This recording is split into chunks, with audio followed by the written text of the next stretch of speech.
Now, quick side note, I do just want to say that Acer actually hand-delivered this laptop to me in like a huge locked box. So if you guys do want to see that, I'll put links to it in the description. But for now, this is my review of the Acer Triton 500 for 2020, my experience with it for the last 2 weeks. So first off, we need to talk about specs. Inside of here, we've got a 9th gen Core i7 at 2.6 GHz, 16 gigs of RAM, an RTX 2060, and about 512 gigs of solid state storage. And it costs £1,600. Can it game? Well, yeah. To cut a long story short, if you want the laptop to game, it can definitely game. So links in description if you want to buy one. However, I'd stick around for the rest of the review because they haven't really changed much from the previous model, but we're going to talk about the differences and what this thing is really good at, what I like and what I don't like. But the first thing you really notice with this laptop is just how thin and light it is, coming in at 2.1 kilograms for the weight, and I think it's like 17.9 millimeters thick. It's thick, it's point. So obviously this is a gaming laptop, but one thing I really like is it wouldn't look out of place in, for say, an editing suite or in a university lecture. Acer have tried to make this thing feel powerful with cool edges and nice designs, but like I say, it's not too in your face, which I really like. Good job, Acer. I also really like the look of the cooling vents on the back and the fact that they're blue as well to fit in with the whole Proto aesthetic. Yeah. Good job, good job Acer on design, I like it. As far as connectivity is concerned on this laptop, well, it's pretty decked out. You've got HDMI, you've got 3 USB 3 ports,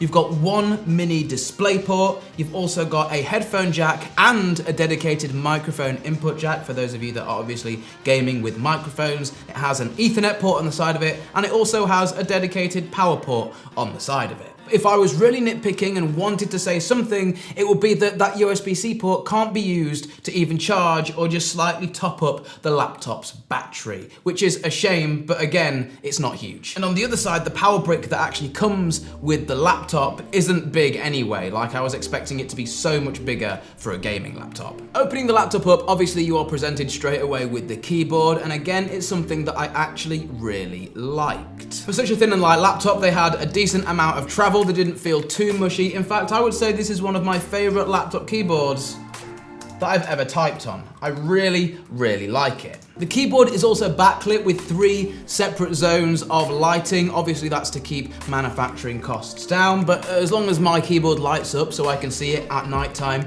I couldn't really care however many millions or not colors it can light up. No complaints about the trackpad. Haven't really used it that much because it's a gaming laptop, so I've always just had an external mouse plugged in. However, it uses Windows Precision drivers and it seems to be, as I'm using it, fairly accurate. So sure, it's a 1080p panel on this laptop, but in my personal opinion, down at this size, 1080p doesn't really matter. Things seem to look sharp enough, especially when I was gaming. I could see all of the elements on screen, absolutely fine. For me, 1080p down at this size, absolutely perfect, because it's also not going to completely suck up your battery life. And then on top of that, it's also 144 Hz. Now, I've always said in my videos, and you guys will know this, that I think 144 Hz is the sweet spot, especially for mobile gaming. Again, you've got battery life, processing power, all of these different things, resources that the computer needs to have if it's gonna have a huge screen with a massive refresh rate. But I think 144 gives you really fluid motion, but it's also not gonna be too tasking on the CPU, GPU, and or the battery life. Talking about the screen as well, it is really nice to see an 81% screen to body ratio on this laptop. When gaming, I found that the bezels didn't really get in the way. It has quite a big chin on it, but that's not really too much of an issue. It's more the bezels around the side and the top of the monitor, which I'm bothered about, and these are fine. And as far as the webcam's concerned, it really actually isn't that bad whatsoever. I was expecting it to be so much worse than this, but it's not. It's a decent camera. Now, I wanted to make this thing choke, so I went where I know best, which is at Adobe Premiere Pro. God, do I know how to make Adobe choke out a computer.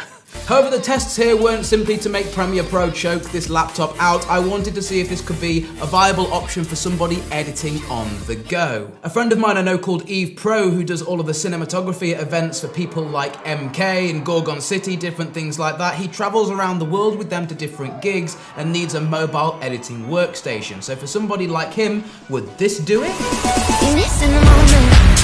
Put a load of 4K footage into the timeline, put some effects on it and some adjustment layers, and to my surprise, it played back whilst in Premiere Pro in the preview window at a solid 30 frames per second. Even when I was using my mouse to scrub through the timeline, everything was buttery smooth, and I even smacked on that render button at 4K, and because it's got a 9th gen Intel Core i7 in there, well, it just powered through that too. Okay, now I know you all want me to talk about this, gaming performance, how does it game? I'm not gonna throw digits at you guys, you can just see for yourself.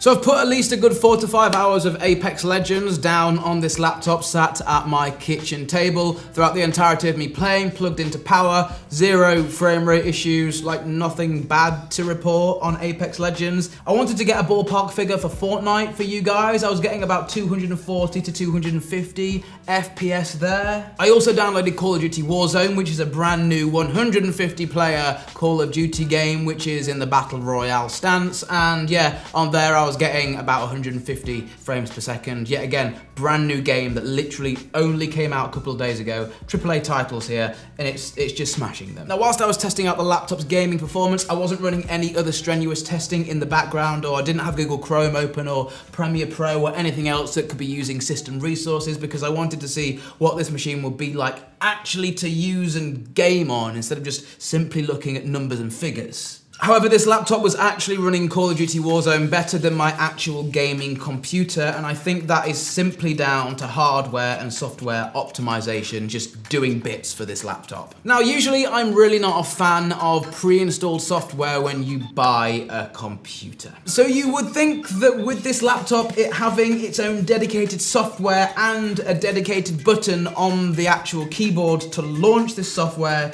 you think that would really grind my gears, and it did.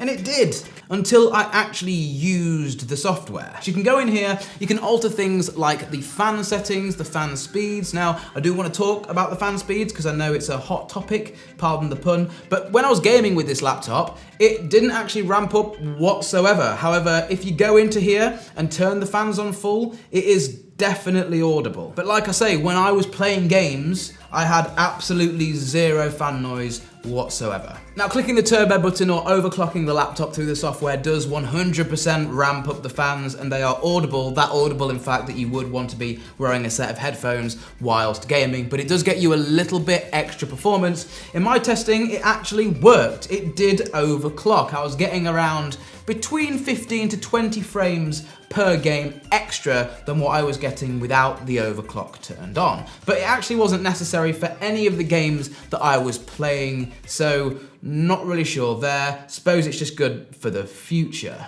I would honestly say that if you guys were in the market for something powerful to play games, but you didn't want it big, you didn't want it to be in people's faces, but you want it to look nice, have sharp edges, look a little bit cool, have a backlit keyboard, 144 Hz on the refresh rate on the screen, I really wouldn't look much further than this thin and light laptop from Acer, the Triton 500. And I don't think I'm the first person to say that, because this is a cracking laptop.